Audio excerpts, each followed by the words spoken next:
To the battlefronts of Europe, where for over 5 years history's greatest war has been raging, 1945 has brought harder and more terrible fighting than any that has gone before.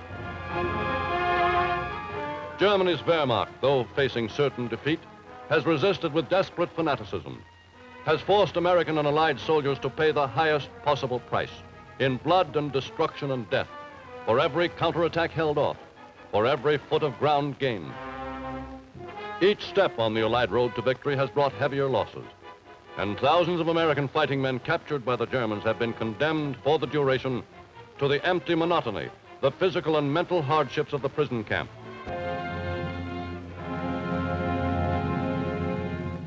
The bitter and costly battles of 1945 have placed obligations upon the American Red Cross greater than it has ever had to meet before. And so long as fighting continues anywhere, and even longer, so long as American soldiers are overseas, these obligations will continue to grow.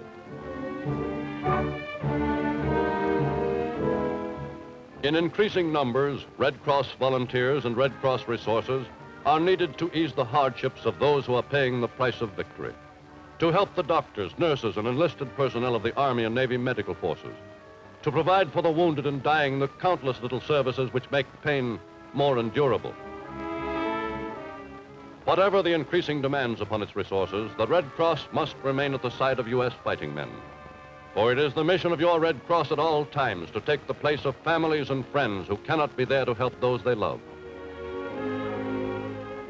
Wherever your armies move along an ever-shifting front, with them goes your Red Cross to bring to the soldiers some measure of cheer and relaxation.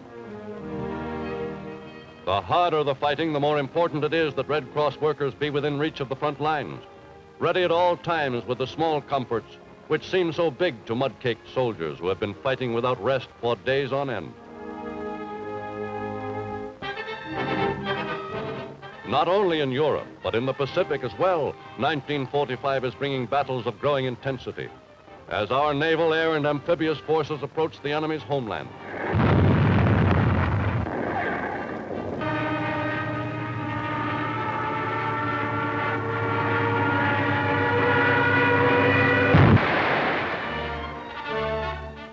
Victory over Japan is still far distant, and every mile of our advance toward Tokyo means more casualties, more hospitals to be staffed, more need for the assistance the Red Cross brings to medical units of the armed forces.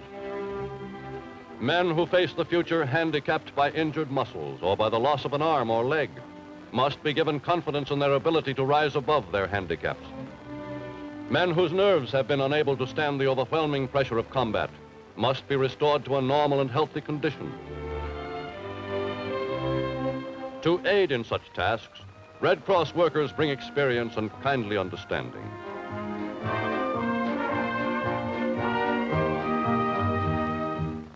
From now until the end of the war, hospital ships of the Army and the Navy will sail more and more frequently, bringing back those whose fighting days are over.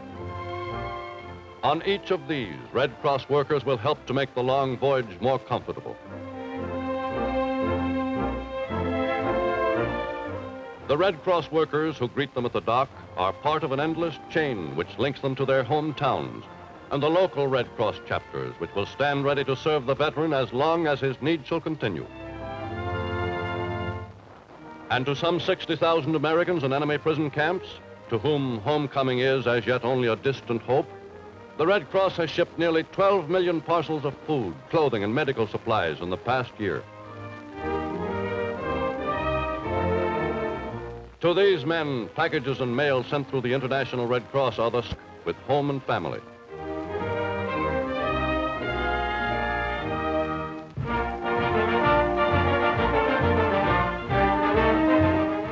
One of the Red Cross's many contributions on the home front is its work of keeping anxious relatives in touch with war prisoners.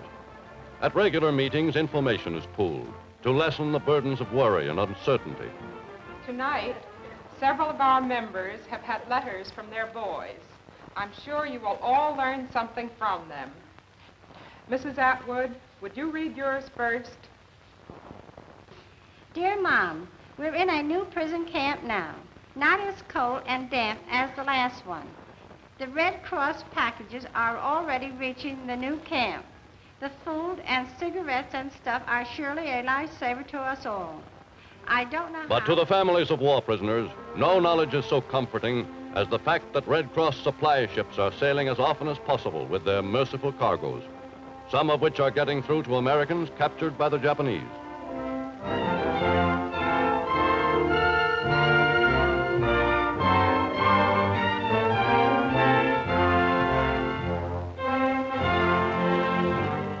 In 4 years, the Red Cross has collected and turned over to the armed forces more than 10 million pints of blood plasma. Today, it is also supplying whole blood, which is flown daily to the combat zone.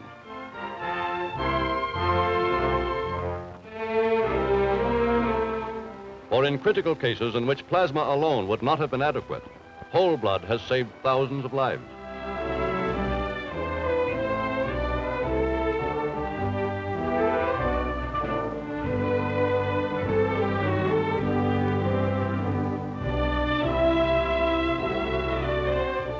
Between those on the battlefront and those on the home front, blood donations form a tangible bond. And today, each package bears the name of a donor so that the recipient may express his thanks directly.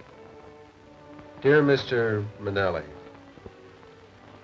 I don't know you and you don't know me, but I guess I owe you...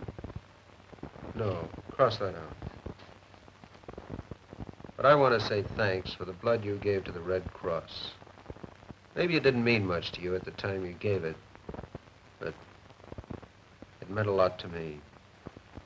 It meant I could get well and see my home again, and my wife, and my folks. Is that enough? Think you'll understand? As this most destructive of wars grows in violence, more urgent than ever will be the needs of the American fighting men.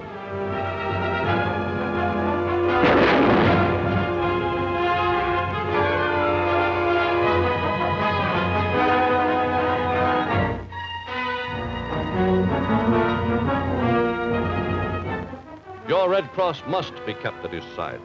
Your Red Cross must be there to meet his needs, to give all help possible, to see him through the months ahead on the long and perilous road to victory.